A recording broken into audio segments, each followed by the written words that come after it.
इस वक्त की बड़ी खबर आपको बता दें, आज रात 8:30 बजे पीएम मोदी का संबोधन होने वाला है। पीएम मोदी आज संबोधित करेंगे 8:30 बजे।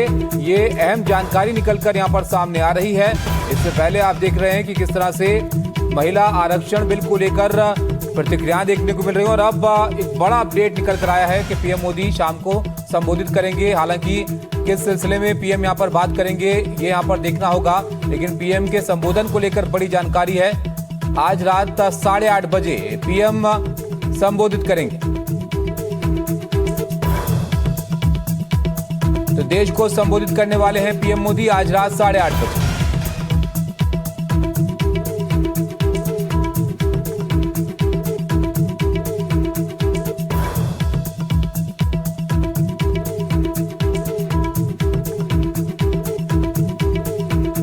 पीएम मोदी का संबोधन होगा आज। इससे पहले तमिलनाडु के दौरे पर आज पीएम मोदी हैं, व्यस्त कार्यक्रम उनका रहने वाला है। उसके बाद अब 8:30 बजे देश को संबोधित पीएम यहां पर करेंगे। लेकिन किन मुद्दों का वो जिक्र यहां पर करते हैं, यहां पर ये देखना होगा। जाहिर तौर पर आज के दिन का सबसे बड़ा मुद्दा महिला आरक्षण बिल बना हुआ है, जिसको लेकर कांग्रेस प्रेस कॉन्फ्रेंस करती है, फिर बीजेपी पलटवार कांग्रेस पर करती है। और अब ये जानकारी आ रही है कि पीएम मोदी 8:30 बजे आज संबोधित करेंगे। अखिलेश जी हमारे साथ हैं। अखिलेश जी, क्या इसी मुद्दे पर होगा इस संबोधन, क्या जानकारी मिल रही है? 1 2 3 4 1 2। अखिलेश जी, आप मुझे सुन पा रहे हैं? पीएम मोदी के संबोधन को लेकर बड़ी खबर आ रही है कि 8:30 बजे देश को संबोधित करेंगे। क्या महिला आरक्षण के मुद्दे पर ही संबोधन होगा या कोई और जानकारी मिल रही है इसको लेकर?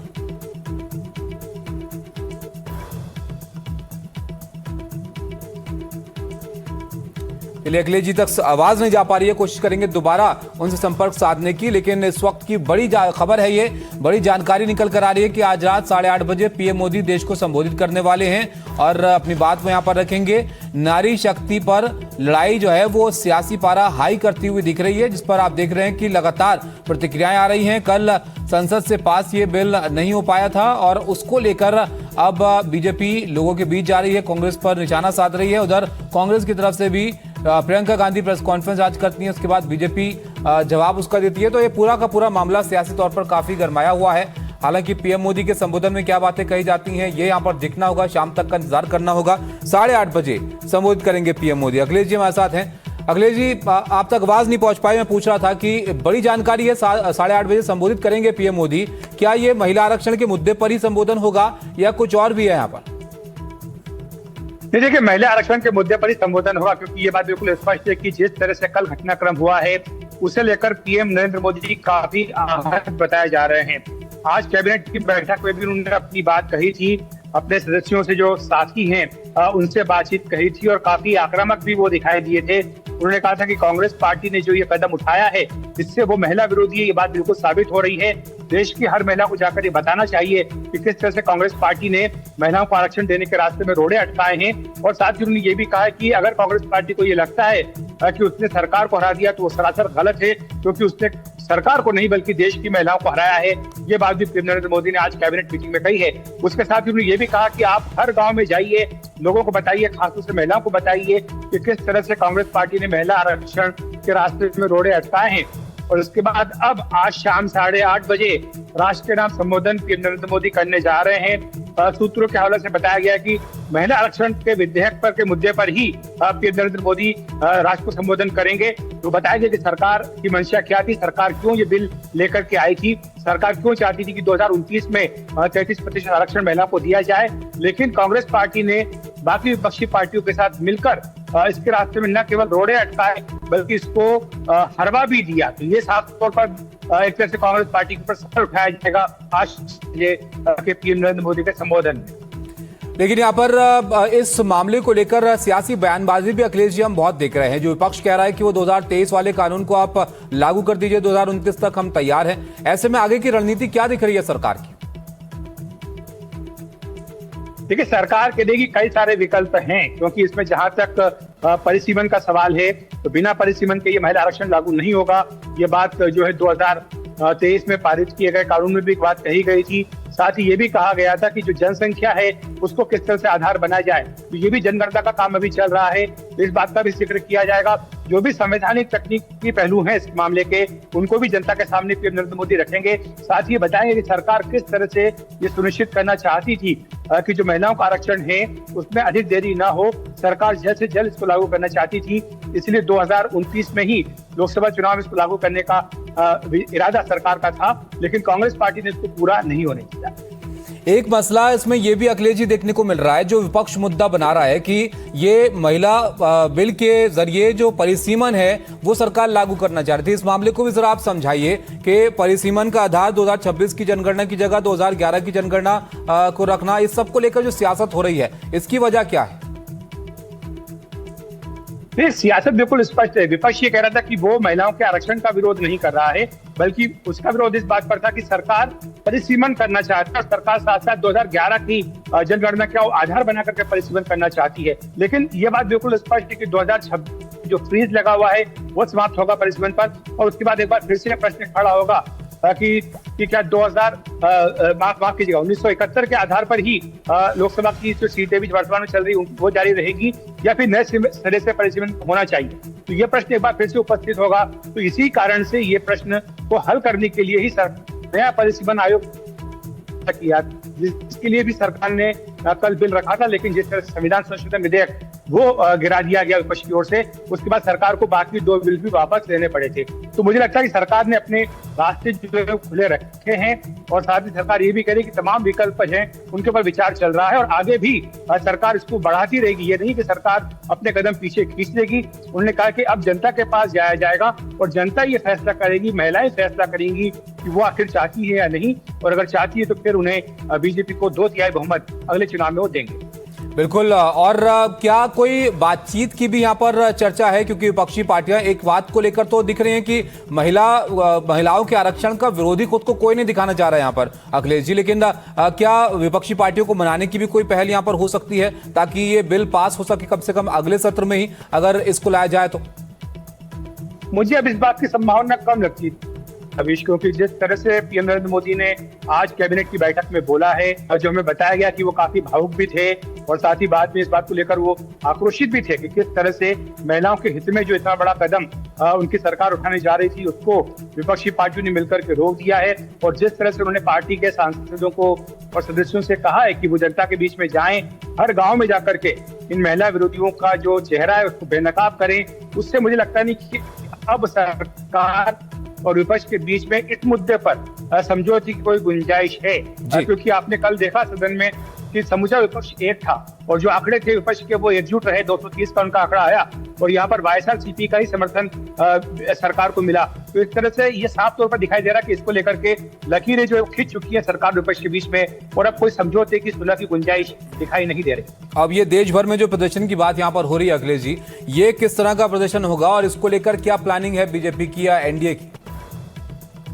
देखिए, कल जब लोकसभा में वोटिंग हुई, जब बिल गिरा है उसके तुरंत बाद एनडीए के जो फ्लोर लीडर्स थे उनकी एक बैठक बुलाई गई यही संसद भवन में। बीजेपी के अध्यक्ष नितिन नवीन उस बैठक में थे, पूर्व अध्यक्ष जेपी नड्डा उस बैठक में थे, और सभी एनडीए के सहयोगी दलों से कहा गया कि वो अपने अपने क्षेत्रों में जाएं, महिलाओं को बताएं कि किस तरह से विपक्षी पार्टियों ने महिला आरक्षण को लागू नहीं होने दिया। खासतौर से कहा गया है कि जो विपक्ष के सांसद है जिन्होंने इस बिल के खिलाफ वोट दिया है, उनके संसदीय क्षेत्रों में जाया जाए और वहां पर महिलाओं के बीच जाकर बताया जाए कि आपके जो क्षेत्र से सांसद चुन करके आए हैं, जिन्हें आपने वोट डाल करके भेजा था, उन्होंने आपके ही खिलाफ वोट दिया, ऐसे में आप अगले चुनाव में उनको हराइए। तो इस तरह से हर गांव में, हर संसदीय क्षेत्र में बनाया, बीजेपी देश भर में इसको लेकर प्रेसेस करेगी, सेमिनार भी आयोजित करेगी, और साथ ही सहयोगी दलों को भी कहा गया है कि वो भी पुरजोर ढंग से इसमें आगे आए, खुल करके आए। यही बात आज कैबिनेट की मीटिंग में पीएम नरेंद्र मोदी ने भी कही। बिल्कुल। देखिए बाबा, इस पर एक बड़ी तैयारी यहाँ पर एनडीए की दिख रही है, और पीएम मोदी का खुद संबोधन यहाँ पर होने वाला है। 8:30 बजे वो देश के नाम संबोधित करेंगे, और जैसे कि अखिलेश जी भी बता रहे थे, पीएम खुद इस बात से लेकर थोड़े आहत थे कि ये बिल पास नहीं हो पाया, क्योंकि इसके जरिए एक महिलाओं को आरक्षण यहाँ पर मिल पाता, और उसके लिए तैयारी आप देखिए साल दर साल यहाँ पर अखिलेश जी होती रही है। कोई पहला मौका नहीं था जब आरक्षण की बात संसद में यहाँ पर हुई थी, कई बार इस तरह की कोशिश हुई है, लेकिन जैसा पिछली कोशिशों में रहा वैसा ही इस बार भी यहां पर हुआ। जरा इस इतिहास को भी आप समझाइए, क्योंकि तमाम पार्टियां यहां पर एक तरफ हक में दिखती हैं कि आरक्षण मिलना चाहिए, लेकिन फिर भी पास ना हो पाना यह भी अपने आप में एक बड़ा सवाल है। बिल्कुल, ये विपक्षी दलों की जो मंशा है उसके ऊपर प्रश्न खड़ा करते हैं। इसी बात का उल्लेख कल पीएम नरेंद्र मोदी ने भी अपने ट्विटर पोस्ट में किया था, और इससे पहले जब वो परसों बोले थे यहाँ पर सदन में इस संविधान संशोधन विधेयक के ऊपर, तब भी उन्होंने कहा था कि जिस भी दल ने इसका विरोध किया है राजनीतिक तौर पर उसे इसकी कीमत चुकानी पड़ी है। उनका इशारा समाजवादी पार्टियों की ओर था, जिन्होंने की लगातार महिला आरक्षण का विरोध किया था। पहले उनकी मांग थी कि इसमें ओबीसी को भी आरक्षण दिया जाना चाहिए, लेकिन बाद में राजनीतिक तौर पर इसकी कीमत उन्हें चुकानी पड़ी थी। तो कल भी पीएम मोदी ने मतदान से पहले ये अपील की थी सभी सांसदों से कि वो अपने अंतरात्मा की आवाज को सुने, अपने घर में जो माँ बेटियां हैं, बहनें हैं, उनसे बातचीत करें, उनका ध्यान रखें और उसके हिसाब से वोट करें। लेकिन इसके बावजूद विपक्षी पार्टियां एकजुट रहीं और उन्होंने इस बिल के खिलाफ वोट डाला। बिल्कुल, विपक्षी पार्टियों की अपनी एक राय है और उसके बाद जो कुछ हुआ संसद में, उसके बाद आप देखिए एक बड़ा मामला यहां पर बनता हुआ दिख रहा है। अखिलेश जी आप रहेगा हमारे साथ, प्रशांत भी हमारे साथ जुड़े हैं, लेकिन उससे पहले आपको दिखाते हैं कि पीएम मोदी ने इस पर जो प्रतिक्रिया अपनी दी थी उसमें उन्होंने क्या कुछ कहा था। जो राजनीतिक दिशा में ही सोचते हैं, मैं उनको भी एडवाइस करना चाहूंगा, एक मित्र के रूप में एडवाइस करता हूं और सबको काम आएगी। हमारे देश में जब से विमेन रिजर्वेशन को लेकर के चर्चा हुई है और उसके बाद जब जब चुनाव आया है, तो हर चुनाव में महिलाओं को मिलने वाले इस अधिकार का जिसने विरोध किया है, जिसने विरोध किया है, देश की महिलाओं ने उन्हें माफ नहीं किया है। उनका हाल बुरे से बुरा किया है। लेकिन ये भी देखिए कि 24 के चुनाव में ऐसा नहीं हुआ। क्यों नहीं हुआ? ये इसलिए नहीं हुआ कि 24 में सबने सहमति इसको पारित किया, तो ये विषय ही नहीं रहा। किसी के पक्ष में पॉलिटिकल फायदा नहीं हुआ, किसी का नुकसान भी नहीं हुआ।